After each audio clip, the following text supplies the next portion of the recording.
when podcasting started, I guess it took from the advertising model of radio.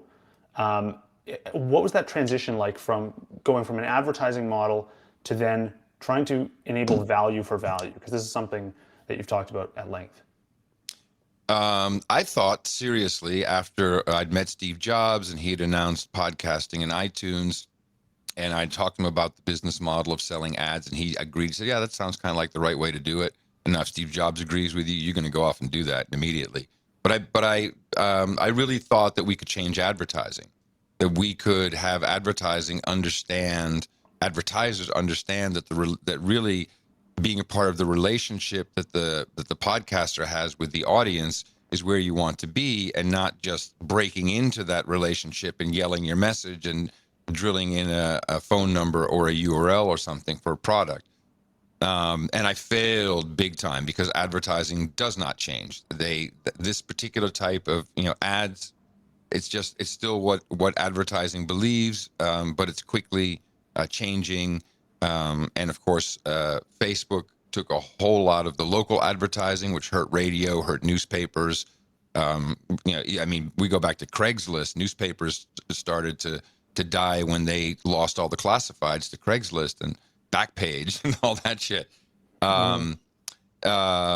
So there were several. I even started a company, raised money. It was called Pod Show, and we just could not do it. We could not. Podcasts are inherently not brand safe. If the advertiser can't trust what's in the podcast, and it's not a consistent product like NCIS, or some other show like that, then they don't want to really advertise on it because, and this is where cancel culture slowly crept in because, oh, that guy said something shitty, advertiser A, you shouldn't be advertising. And what is an advertising going to do? Yeah, you're right.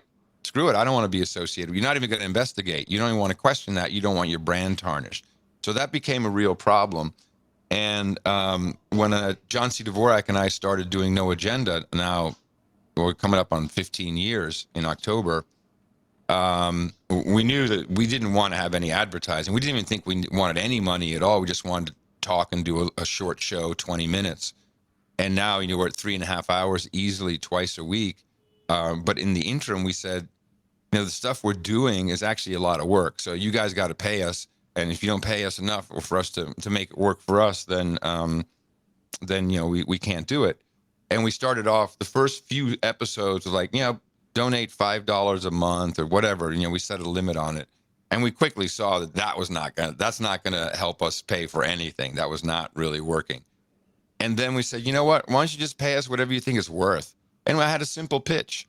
And we didn't call it value for value at that point. But it was John and I spent a lot of time looking at different donation models at churches, at nonprofits. We didn't want to be a 501c3 nonprofit because then we'd have still some government control. It's like, you can't talk about this or whatever. And the whole point of deconstructing news, which is what we do, is to be able to question the mainstream narrative and by extension question, the source of the narrative, which is often the government.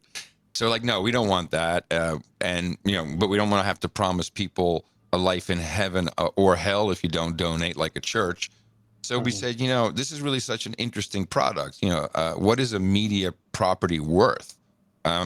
For as long as media property has been around, it's always been this artificial, there's not really a market, for what you at home think it's worth.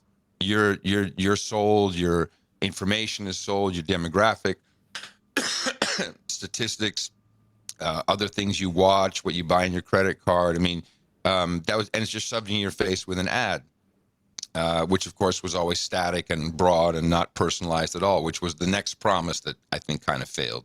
Get the right ad for the right product at the right time. Yeah, okay.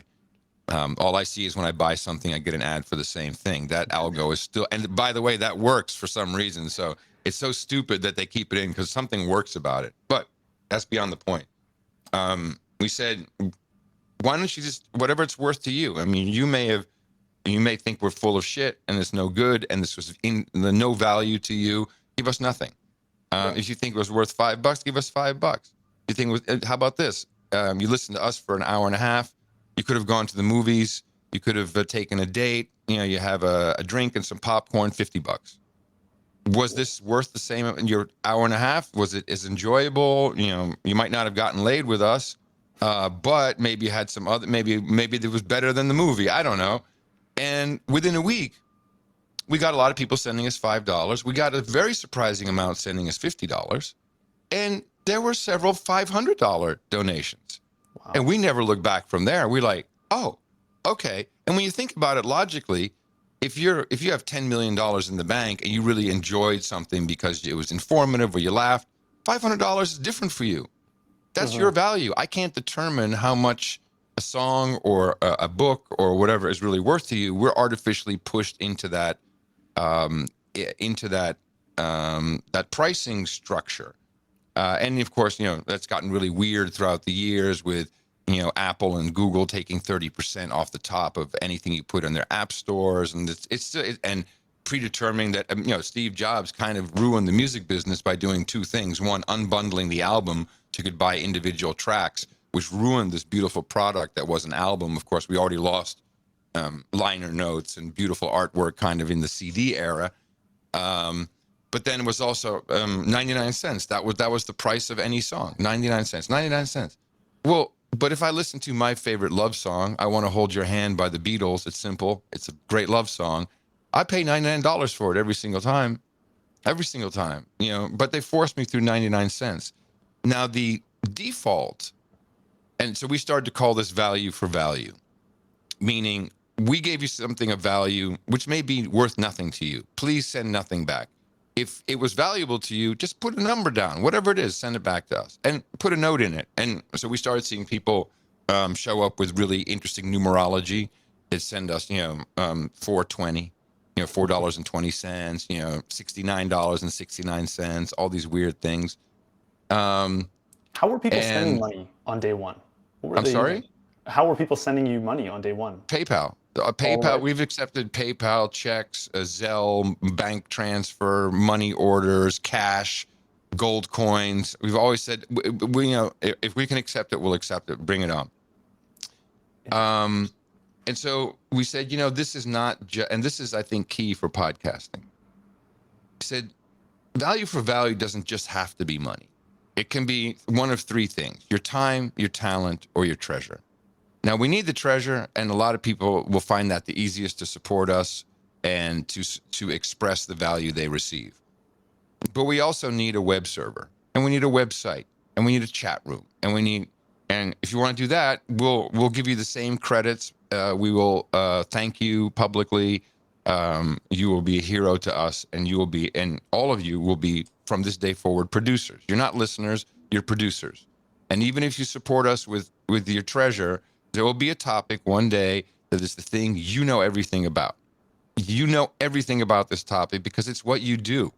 And we're going to say something dumb, or you're going to have some additional information, and it's your job to get that to us. And so I built in the background an information system with Dave Jones called the Freedom Controller, oddly enough, which is this beautiful content management system based upon outlines where I can store all of this stuff and categorize it. And so, of course, from that, people started to build search engines. And we really said, this is your show. So you can do anything you want. You can register domain names. And we don't care. Just help us out. And that's also value for value. And this created kind of a slow rolling, but a very sturdy snowball. And people would see, what time and effort other people put into building things or promoting the show or helping us. We talked about that on the show. And they would then say, I need to send some more money. Because what is the default? There's two problems with value for value in our thinking. The first one is, if you give it away for free and say, send me something, whatever you think it's worth, no one will do that. That's just the default programming. And I'm here to say, after 15 years and 2 families, we live comfortably. We're not rich. We live comfortably. We put kids through college. It's not true. You will receive more than you ever expected if you have an outstanding product. I mean, don't expect anything if you don't have a great product. The second problem is the ask. It is very difficult for many people to say, could you please support the show, send money. They feel it's a form of begging. It's this is for street musicians, for busking. This is tips. No, no. You have to explain, and you have to have a pitch and the value for value. You know, my example of the movie theater, but you can come up with any example you want. But ultimately, you just have to ask, was this of any value to you?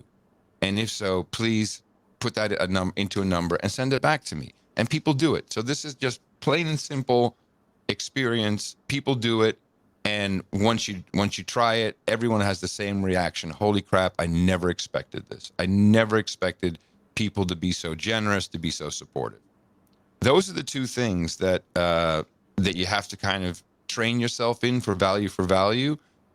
But once you start living like that, I mean, it's a lifestyle, and it's really cool because you get what you are worth, and that may be less some days. You know, like, wow, damn, was it me? You know, did anyone else have a bad day?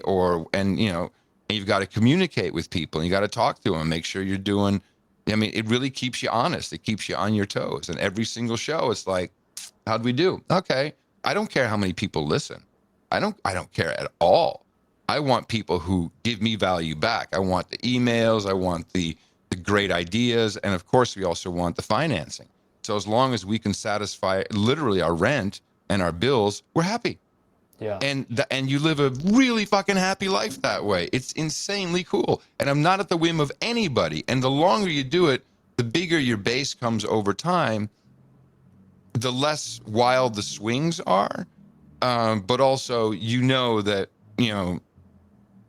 that's going to still be sustainable while you get your shit together if you haven't quite figured it out, or if you got off track or whatever.